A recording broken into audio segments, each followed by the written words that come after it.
You know, you may have thought, given the year that the BBC have had, they may, of course, rein in some of their more errant presenters, you know, the sort of thing.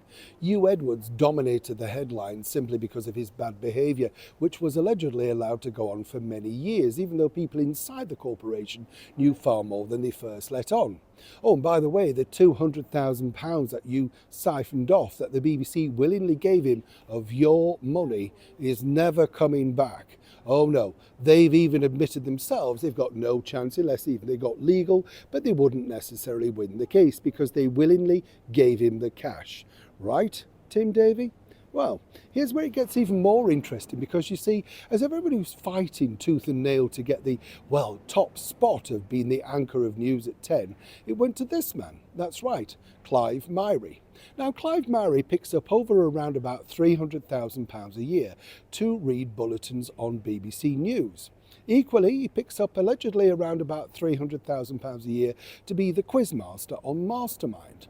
Now, I would say in Mr. Myrie's defence, he's an excellent broadcaster, but it's not exactly rocket science, having done it myself for many years, right? I can say that. So quite why they need to pay such exalted sort of, fees to anybody just really baffles me. Apparently, the head of the BBC, Tim Davie, the Director General, says he has to make these, sort of fees competitive because they will go elsewhere. Where are they going to go? Places like Talk TV have closed down. Where is the money? You see, this is the problem. Now, Clive was recently caught out once again, still earning extra money behind the scenes of the BBC, of which he'd forgotten to mention. Terrible that, isn't it, when you think? But suddenly he remembered, of course, once he'd been found out and, apologised profusely. So you would have thought he might have been a little bit contrite and, kept a low profile. Oh no. Clive, who's also had his own docu-travel series, going somewhere around the world looking for his roots at your expense, of course. Why he couldn't do it privately on a holiday remains to be seen. Well, here's the thing. He's now hit out at other news channels and there's been a bit of a digital sort of spat online.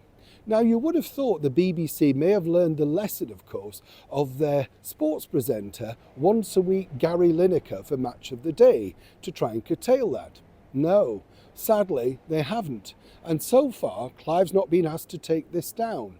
Which either way you look at it, this particular channel is reaching and discussing stories that the BBC simply try to bury away, even though in Clive's own promo, he tells you they're going in search of the truth.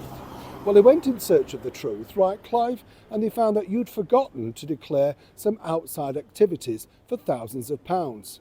Am I right, Clive? Neil Sean in the very heart of London.